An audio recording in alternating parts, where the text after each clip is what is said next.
A billionaire found his maid studying late at night, then discovered her secret and changed her life forever. The mansion was silent, cloaked in darkness, except for a single beam of light spilling faintly from the kitchen. The old grandfather clock in the hallway had just struck 2, an hour when even the restless usually surrendered to sleep. William descended the stairs slowly, barefoot, his robe draped over his shoulders. He wasn't used to the quiet. Once, years ago, it had been filled with laughter, piano music, the rustling of pages as his wife read by the fire. Now it was silence and routine. Tea at 9, solitude by 10, insomnia by midnight. He wasn't expecting anyone else to be awake. As he turned the corner into the kitchen, he stopped. There, hunched over the marble island, sat Anna. She wore a loose sweater over her house uniform, sleeves rolled up, a pencil tucked behind her ear. Around her were thick medical textbooks, a spiral notebook filled with handwritten notes, diagrams, sketched in ink. She didn't notice him at first, too immersed in her world of anatomy and chemical equations. William cleared his throat. Anna jumped, snapping the book shut, startled. I'm sorry, sir, she stammered, rising to her feet. I didn't think anyone would be awake. He raised a hand. No, it's fine. I just came down for some water, but what are you doing? She hesitated, then lowered her eyes. I was just studying. It's 2 hours in the morning. I have an exam tomorrow, she said, quietly. A placement test for an online program. William frowned slightly. I didn't know you were taking classes. I do it after work, she said, brushing a strand of hair behind her ear. Only at night. I can't afford school here yet. But if I pass the exam, I might qualify for remote courses. It's a small chance, but I have to try. There was a pause. He glanced at the textbook nearest to him. Advanced Human Biology. You want to be a nurse? He asked. Anna looked up, and for the first time, he saw it. The fire behind her usually lowered gaze. A doctor, she said. William blinked. I want to be a doctor, she continued, her voice firmer now. I've wanted that since I was a child. He studied her for a moment. She wasn't even 30. Small, polite, efficient. She cleaned the house, folded the laundry, never spoke unless spoken to. And yet here she was, burning the candle at both ends, chasing a dream that most would have abandoned long ago. Why? He asked.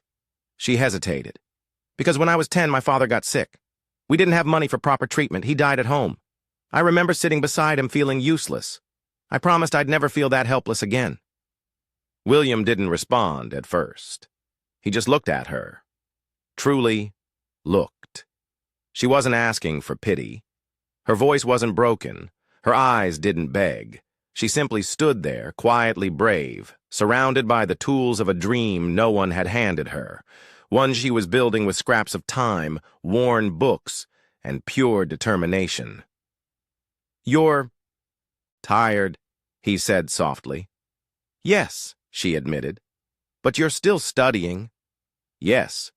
He nodded once, as if processing a truth he hadn't been prepared to find in his own kitchen. Well, he said after a moment, reaching for a glass of water, don't let me interrupt.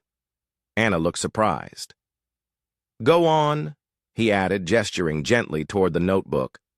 You have an exam to pass. Her lips parted slightly in disbelief. Then slowly, she nodded, sat down, and opened her book again. As William turned to leave, he paused in the doorway, glancing back at her. This young woman with no time, no help, no guarantees, only grit. And in that moment, something shifted. He no longer saw the maid who washed his windows and ironed his shirts. He saw courage. He saw a fight. He saw the seed of a future not yet written. And for the first time in a very long time, he felt something stir in his chest. Something that had lain dormant since the day he buried his wife. Hope, admiration, maybe even the faint, unfamiliar ache of inspiration. In the silence of his own mansion, William Duval realized that the brightest light was coming not from chandeliers or wealth, but from a small kitchen lamp and the quiet, relentless flame of a dreamer named Anna. Anna's days began before the sun rose and ended long after the world had gone to sleep. At 5 a.m., she was already awake, preparing breakfast in the quiet kitchen, folding linens, organizing the pantry before anyone else stirred. By mid-morning, she was sweeping the long halls of the estate, polishing glass doors, scrubbing marble floors until they shone like mirrors. She moved with quiet efficiency, never lingering, never resting too long. At lunchtime, she served meals she didn't taste. In the afternoon, she tended the garden, wiped dust from bookshelves in rooms she was never invited to sit in. And when the household finally quieted for the night, Anna returned to her room, the smallest one near the laundry, with a creaky bed and a desk made of salvaged wood, and began her second life. Her textbooks were old, bought second-hand from online listings and shipped from Florida. Her notes were scribbled in the margins of scrap paper, receipts, napkins she had saved from lunch. Her only light was a dim desk lamp that flickered when the air conditioner kicked in. But still she studied. She practiced the pronunciation of complex medical terms under her breath, afraid to wake the sleeping house. She watched hours of free lectures on YouTube, pausing and rewinding every few minutes to understand the terminology. Her internet connection often lagged, but she refused to complain. She couldn't afford the luxury of frustration. She would pause only to check her phone at midnight. A message from her younger sister, Mari, saying good night. A photo of their mother sleeping, looking thinner each week. A drawing from her youngest brother, Ben, showing Anna as a superhero in a white coat. She kept those messages as screensavers, tiny reminders of why she was doing this. She sent home nearly everything she earned, for medicine, for tuition, for food. She left just enough for instant noodles, toothpaste, and bus fare. Though she rarely left the property, she hadn't bought new clothes in years. Her shoes had holes in them. She cut her own hair to save money. None of it mattered. She had a purpose. Her dream of becoming a doctor wasn't about ambition or prestige. It was about people like her father, who had died on a bamboo cot, sweating through a fever they couldn't afford to treat.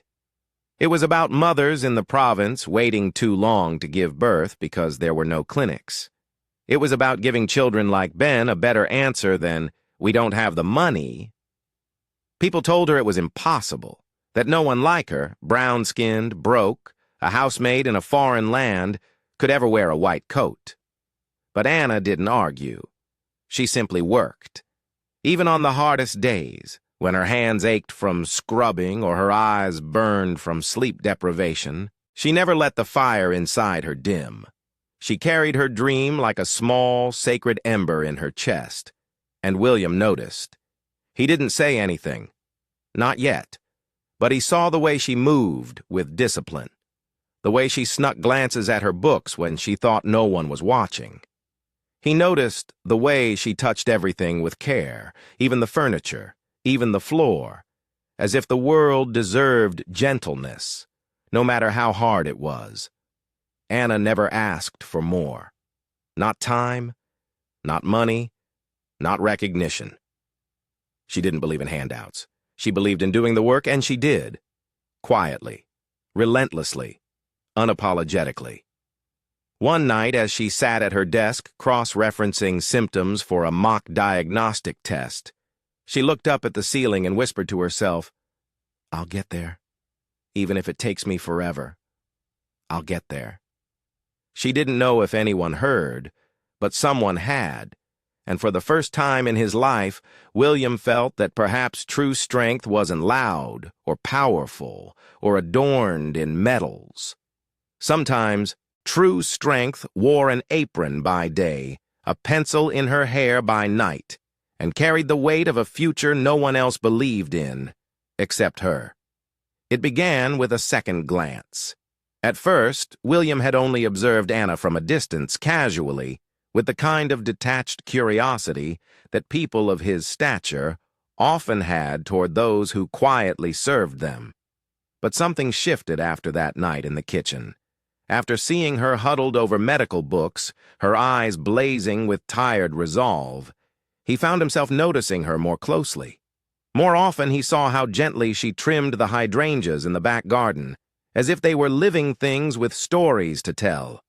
How she wrapped a dish towel around the handle of the hot kettle so the cook wouldn't burn his hand. How she noticed when the butler looked pale and left him warm soup outside his door with no name attached. She didn't speak much, but in the silence she communicated something few people in William's world ever did: awareness, kindness, not as performance, but as instinct. He started asking her questions in passing, small, non-intrusive things at first. How long have you been working here? 3 years, sir. Before that? Private homes, always. Live in. It's easier for saving. Her answers were short, respectful. She never lingered, never assumed. But she was honest. And it was that honesty, clear, stripped of performance, that struck him. One evening, as he sat on the terrace nursing a cup of black tea, he saw her returning from the market with 2 bags in hand. Instead of handing them off, she stopped by the gardener, who was on his knees tending to a rose bush, and handed him a small box of balm for his knees. "You said they ached last week," she said softly, before disappearing into the kitchen. William didn't speak, but something stirred inside him. The next evening, as he passed the hallway near the study, he found her sitting by the open door of the service corridor, reading again. She looked up, startled, then began to stand. "No need," he said. "Mind if I join you?" Her eyes widened slightly. "Here?" "I like the quiet," he said, lowering himself into the opposite chair. She blinked, nodded, then closed her book. "No, don't stop on my account," he said. She hesitated, then opened it again. A few minutes passed in silence. Then softly he asked, "Do you miss Florida?" She paused. "Every day." "Why don't you go back?" She didn't look up. "Because everything I need to become is still here." That night, they didn't say much more. But something passed between them. A thread. It became a pattern. A few nights later, he brought 2 cups of coffee to the same hallway. "This one's sweet," he said. "I wasn't sure how you take it." She smiled. "Sweet is good. Thank you." They sat in silence, sipping slowly. Another evening, he asked her about her family. She told him about her mother, still recovering from a stroke, and her 2 siblings, both in school. How she sent them money every week. How she once wanted to be a teacher before switching dreams after her father's death. "Lynn died from a lung infection," she said quietly. "There was no doctor in our village. The nearest clinic was 2 hours away. By the time we got there, it was too late." William didn't speak. His hands curled slightly around the warm mug. "My wife," he said after a pause, "used to teach children in the city every Saturday morning, rain or shine." Anna looked at him. "She died of cancer 5 years ago," he added. "Fast. Aggressive. 1 month she was laughing at my bad piano playing. The next, gone." Anna lowered her eyes. "I'm sorry." He shook his head. "I've never told anyone that in this house." They sat together in that quiet for a long time. No pretense, no roles, just Two people who knew loss, understood endurance, and recognized it in each other. After that, their evening conversations became a quiet ritual. Some nights they talked about science, some nights about memories, others they simply sat sipping coffee and sharing the kind of silence that wasn't empty, but filled with mutual understanding. William found himself looking forward to those hours. They weren't loud or dramatic, but in the gentle rhythm of Anna's presence, something within him began to thaw. He started to smile more, laugh at things he hadn't noticed before. One day he caught himself humming a tune he hadn't remembered in years. And one night, as Anna handed him a mug of tea and their fingers brushed just for a second, he felt a jolt, not of attraction necessarily, but of life. Something he hadn't felt in a long, long time. The kind of warmth that doesn't blaze like fire, but glows steady and quiet. And for the first time since burying his wife, William Duval realized his heart was still capable of beating for something more than memory. It had begun to feel again because someone, without ever trying to, had reminded it how. It started with a phone call. William sat in his home office one morning, sunlight pouring over old mahogany, furniture and stacks of business reports he no longer cared to read. He picked up the phone and dialed a private number, one known only to a few close colleagues. "Dr. Patel," he said, when the voice on the other end answered, "I need a favor." A week later, Anna was summoned not to the kitchen, not to the garden, but to the library, where William rarely entertained staff. She walked in nervously, wiping her hands on the hem of her blouse. "Sir," he didn't look up from the folder on the desk. "There's a hospital I've worked with for over a decade. They run a community outreach program on Saturdays. I've arranged for you to assist as a volunteer." Her eyes widened. "Volunteer? In a real hospital?" He nodded. "You'll shadow nurses, help with non-critical tasks, observe, learn. It's only a few hours each week." She opened her mouth to respond, but couldn't find words.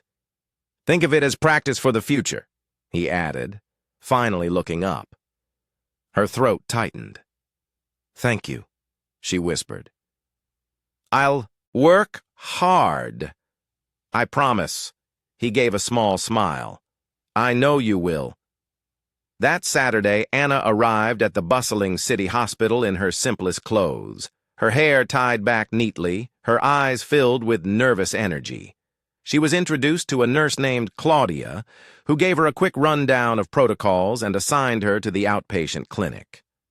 Anna didn't hesitate. She took blood pressure readings, helped fill out forms for elderly patients who struggled with English, calmed crying children in the waiting room, and disinfected beds between appointments. She moved with care, but also with purpose, watching, absorbing, assisting where she could. By the end of the first day, Claudia approached her with a raised eyebrow. "You said this is your first time in a hospital."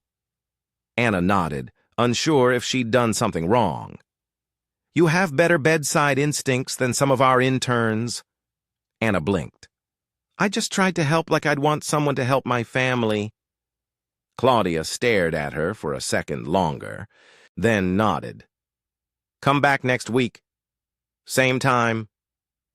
Every Saturday after that, Anna returned early, eager, always ready to learn. She asked questions when appropriate, took notes in her small, well-worn notebook, and stayed longer than required. The staff began to recognize her. A few doctors even asked her opinion during rounds, not to test her, but because she paid attention. Meanwhile, William asked nothing. He didn't hover, didn't ask for updates, but each Saturday evening when she returned, he'd casually leave a cup of warm tea outside her door. No words, no notes, just quiet support. Then one Thursday afternoon, William invited her once again to the library. This time there was a folder waiting on the desk. Anna approached slowly. "Is something wrong?" He gestured for her to sit. "No, quite the opposite." She took the seat, confused. William slid the folder across the desk. Inside was an acceptance letter from a prestigious healthcare foundation tied to his company. It was addressed to her. A full scholarship to a 2-year pre-medical certificate program with a guaranteed pathway into a partner university's medical school if she passed. Her hands shook as she read. I don't understand," she whispered. "I didn't apply for this." "You didn't need to," he said. "I did." She looked up, stunned. "Why would you do that for me?" William met her gaze, his eyes steady. "Because I see who you are becoming." Tears welled up in her eyes. "You work harder than anyone I know. You've taught yourself more than some students with every advantage in the world.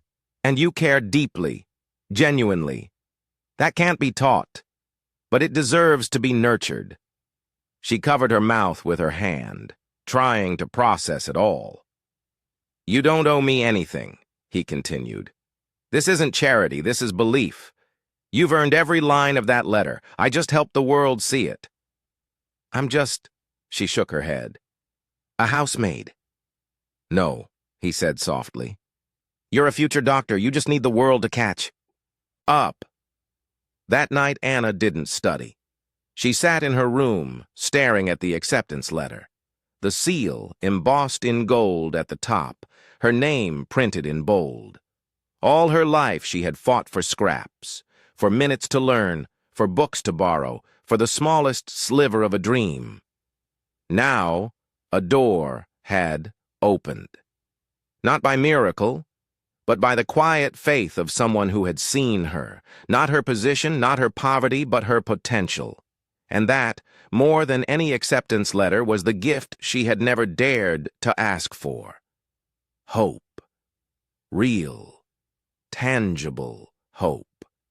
The kind that could build a future. Anna held the letter in her hands for days, folding and unfolding it, tracing her name with her fingertip, rereading each line until she could recite it in her sleep. A full scholarship, a real classroom, professors, labs, textbooks she wouldn't have to borrow, a future. But behind that golden seal was a cost she couldn't ignore. She sat at her desk late one night, calculator in hand, scribbling numbers on the back of an envelope. Tuition was covered, but rent back home wasn't. Nor were her mother's medications, nor the school fees for Mari and Ben. Every dollar she sent home from her maid's salary was already accounted for. If she left this job to study full-time, that lifeline would disappear. She placed her head in her hands. Could she really walk away from the steady income, however small, from the people she had sworn to care for? Could she risk everything they depended on just to chase something that still felt like a dream? The next morning, Anna asked to speak with William. He invited her into the conservatory, a quiet, sunlit space lined with potted orchids and ferns. She stood stiffly across from him, the acceptance letter clutched tightly in her hands. I don't think I can go," she said, her voice low. "Not now." William looked up from the tea he was pouring. "Why?" "I send money home every week. My mother's health depends on her medication. My siblings, they're still in school. If I stop working, they'll have nothing. I can't be selfish." He set the teapot down. "Anna, what you call selfish, I call brave." She shook her head. "They need me more than the world needs another doctor." He stood slowly, walked over to her, and gently placed a hand on the letter between her fingers. "You spent your entire life giving, and I admire that.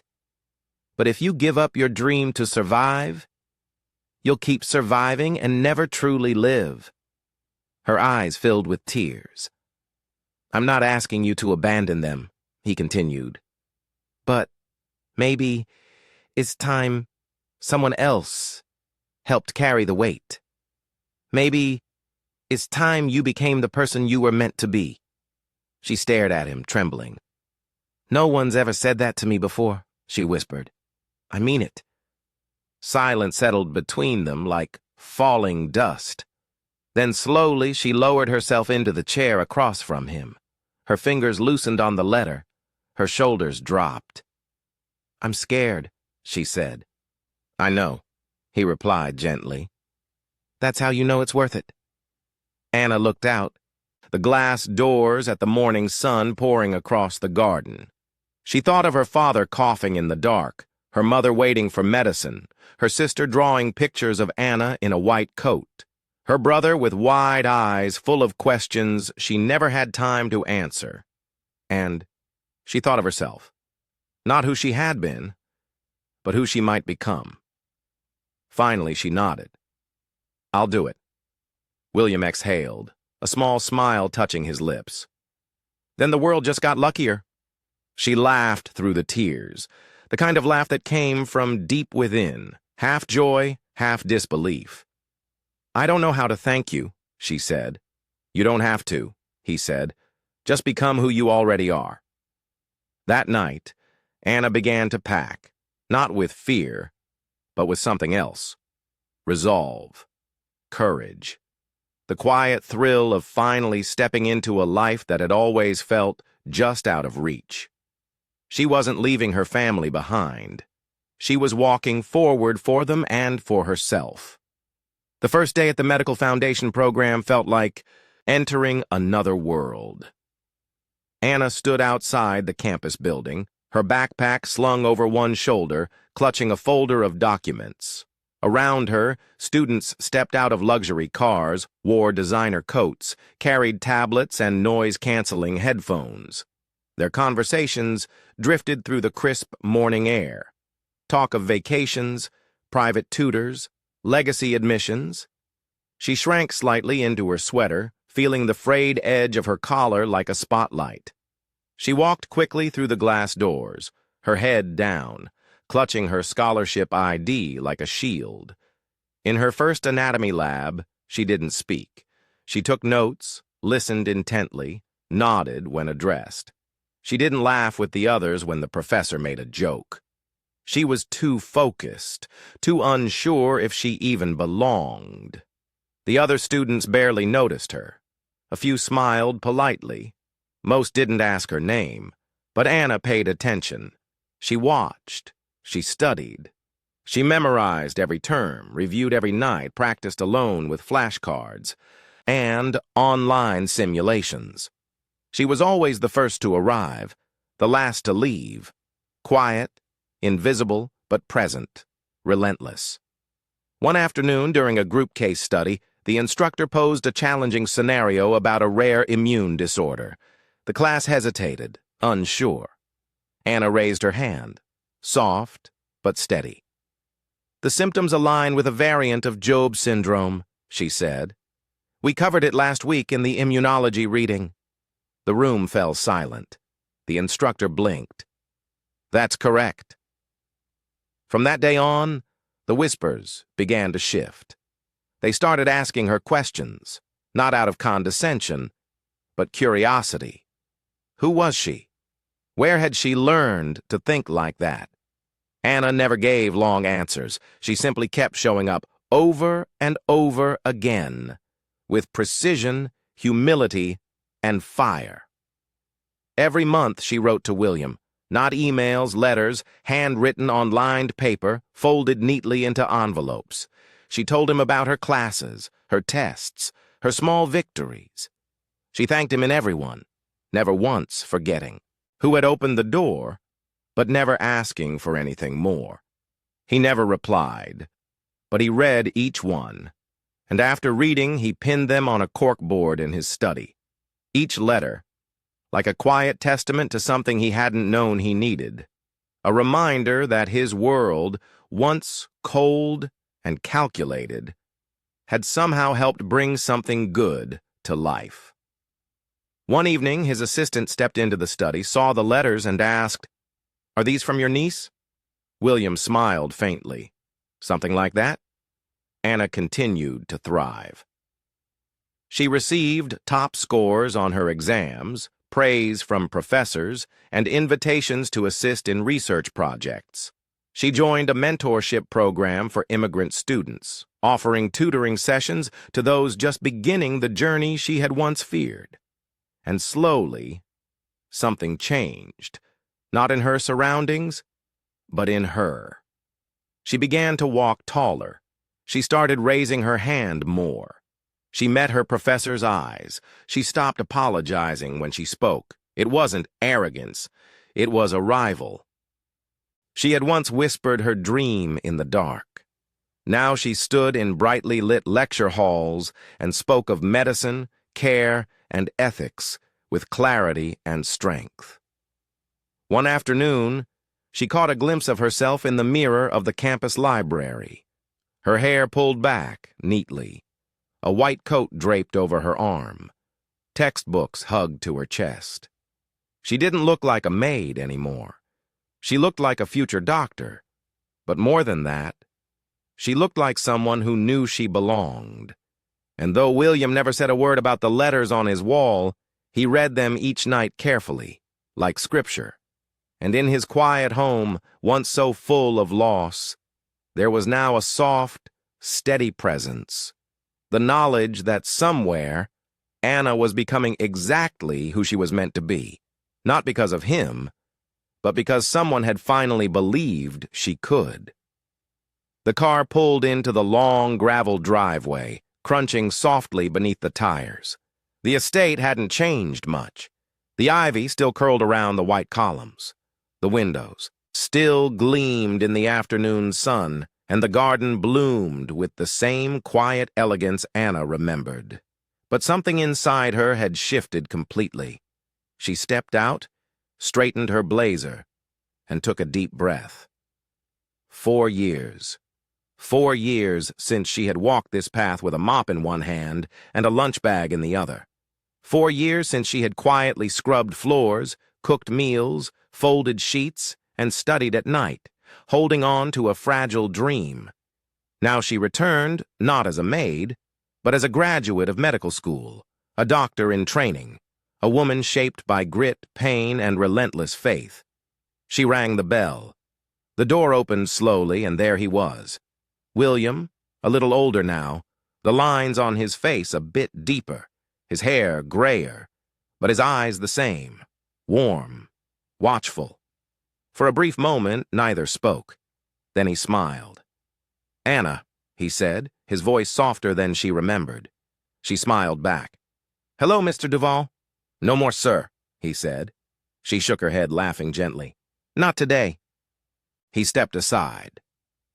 "Come in." She entered the house she had once cleaned from top to bottom, but now she saw it differently. Not as a place she served, but one that had silently witnessed her transformation. They walked through the hallway down to the conservatory, where the sunlight still poured across the tiled floor. He poured tea without asking, just like he used to, and handed her a cup. They sat for a while. They didn't speak. The silence was familiar now, comfortable, shared. Finally, William said, "I kept all your letters." Anna looked up. "They're still on the wall," he added, his gaze distant. "When the house feels too quiet, I read them again." Her throat tightened. "I never knew if you read them." He chuckled. "Every single one. Twice." She smiled, her eyes soft. "Thank you for everything. I wouldn't have made it without your belief." "You made it," he said, "because you refused not to." They fell into stories after that. Of school, of long nights studying, of her first patient, of the hospital where she would start her residency. William listened, his hands wrapped around his cup, occasionally nodding, occasionally laughing. Then he asked gently, "Do you ever regret leaving?" She looked at him for a long moment. Then slowly she shook her head. No, she said agape, because what I found on the way back was me. He nodded once deeply, as if those words filled something in him he hadn't known was empty. The sun dipped lower, painting the room in amber. They sat in the glow, not as employer and employee, not as billionaire and maid, but as something else, something unspoken, but deeply real. And in the quiet between them, something passed. Not love declared, not promises made, but a recognition of all they had walked through, of all they had become, and the possibility of what might still be. The auditorium was packed, the lights warm, and the applause deafening. Anna stood at the podium in her graduation gown, her hands trembling slightly around the edges of the speech. She had written and rewritten 100 times. Her white coat now bore her name, stitched in clean black letters. Dr. Anna Santos. And her heartbeat, not with fear, but with something stronger. Quiet certainty. She took a breath and looked out at the sea of faces. Fellow graduates, proud families, professors, and sponsors. And somewhere near the back, in the shadows, sat William. He didn't wave, he didn't stand, but he was there, as he always had been. Anna leaned forward into the microphone. I wasn't born into a life of opportunity, she began. I was born into a small home where dreams were often too expensive to afford. A hush fell over the crowd. I grew up watching illness take away the people I loved.